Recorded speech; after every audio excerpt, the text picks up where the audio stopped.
But before we get to the ridiculous Kevin James movie, let's talk about Jake saying in your own words that Chase Claypool is a little diaper baby. Yeah, I mean, I think this game proved it. And I'm not saying he's bad. Like, he is a good player.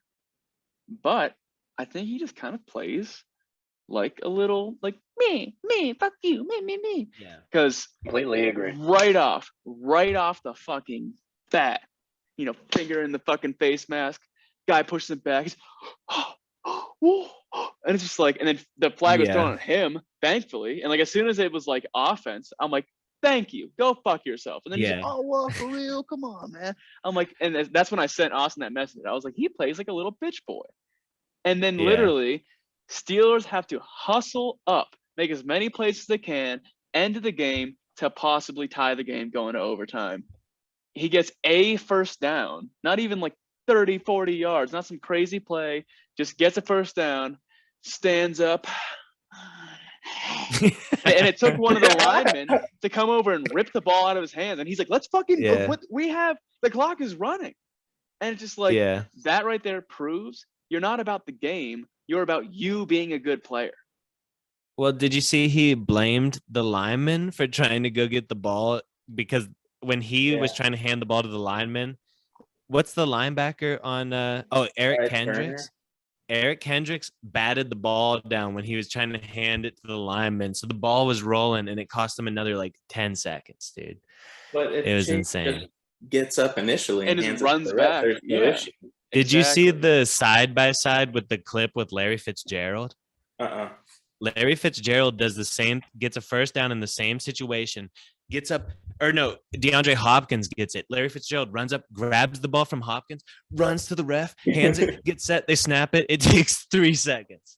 Like, Chase Claypool gets it, and by the time he does this, Larry already had the ball fucking snapped, dude. Yeah, and like the thing is, the way that game was going, because they still had to get like 8 just to tie it, right?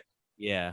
But they had to get the 2 point, Yeah, the way it was going, like, I think they definitely could have gotten in there. So it's pretty hilarious. But yeah, that's just the current issue with the Steelers is they went from like all after the, I really think if we played more music at practice, we'd do it a little better. And it's like, then he pulls this shit. It's just like, how is Mike Tomlin literally not murdering you with a fucking promenade? He's literally like a Juju TikTok disciple boy. Like, it's not. Yeah. That's what I'm saying. They went from like hard-nosed, all like football guys, and that's what Pittsburgh was about. Now they're just TikTok guys. I really think that's the difference between the Steelers and like the Patriots, because the Patriots have a lot lesser known players, but they don't do stupid shit. Everything they do is smart as fuck. Like every play they make, it's ideally what you want to do in that situation. They clock the ball well, they manage time well.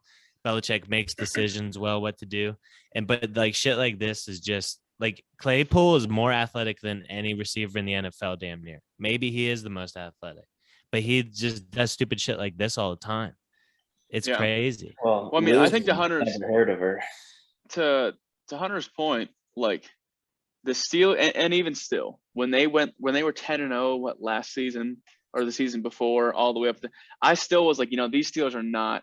The record is not showing the actual team they are. They're worse than their record. But we when were saying it all the entire win streak. We said it for like 5 weeks. They were so overrated. We're like Big Ben's throwing 5-yard passes up and down the field. Well, I mean, because the old Steelers, like they looked like dudes that literally would get done with work at the steel mill and then go to practice and put the fucking helmet on. Like they had black lung and they fucking smoked on their break. And I think my dislike. Go ahead. Yeah, go ahead. You. My dislike for Claypool started last year. I think the first round of the playoffs, they played the Browns, and the Browns beat the living shit out of them, like bad. They move on, Steelers get knocked out, and then the next week, Claypool is like streaming like Fortnite, and he's like, "Yeah, the Browns suck, they're trash," and it's like they're the same old Browns, and it's like they just knocked you out of the playoffs, and you're like talking shit on them, and it wasn't even like in a funny way. It was like, "Oh, you're a pussy" type way. I mean, he's literally like a high school kid playing football. Yeah, like just celebrations at the wrong time. I mean, his demeanor, not his skill level. Like I said, he is a good receiver, and for a team that needs a receiver, he would be a good addition.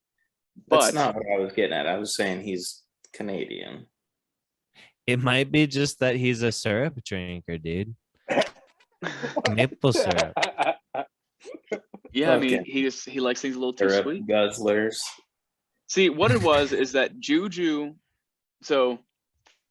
came on when the Steelers were fucking really good, actually quality good, serious threat. Then they lose Antonio Brown. They lose that like momentum, the team kind of splits up. They lose that hard-nosed factor. Yeah. Juju's the only one really left, besides that is a younger player from that era. So he's like, I was part of that team. I'm still fucking nice. And he was good during that time when they were really fucking great. But it was like clearly not just him. He wasn't the first, second, or probably third player that was seriously making the Steelers that fucking good. But after all those dudes left and the whole thing split up, he had acted like, no, I was the one that made it nice, and the team's still going to be nice.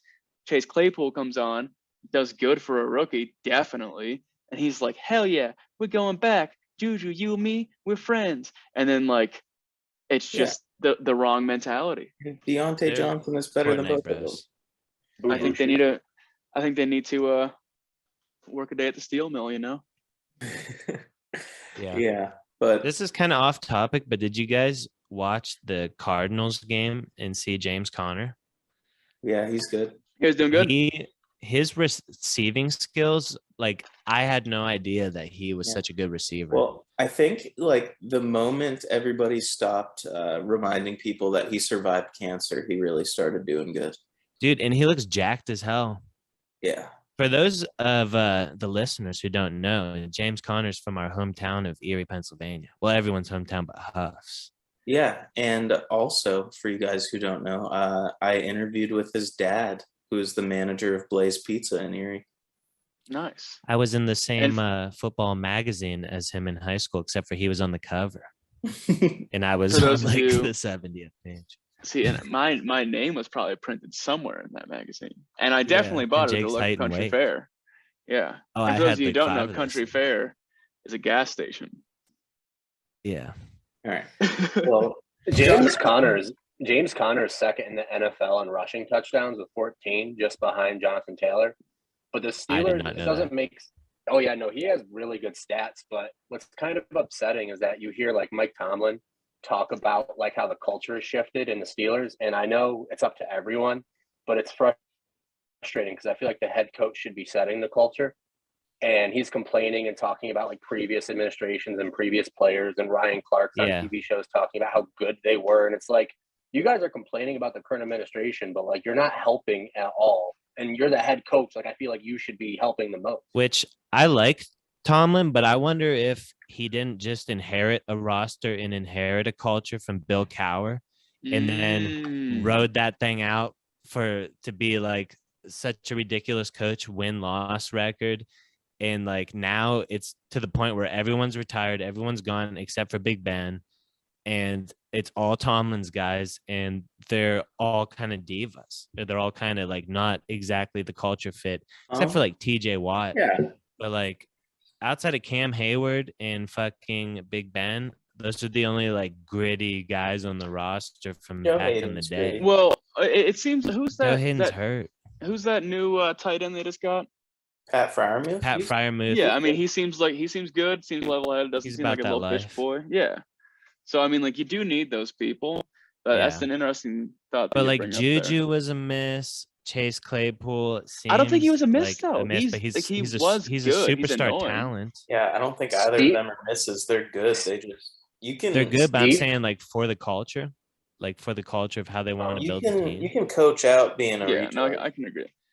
And I think wide receiver is the most overrated position. Like I think at the end of the day, it all comes down to like the trenches. So if you're basing your whole team off of these two diva wide receivers and throwing the ball, like look at the fucking Patriots. Like who's their wide receivers? Kendrick Bourne and who else? Like they're just running the ball. Nelson Aguilar. Yeah.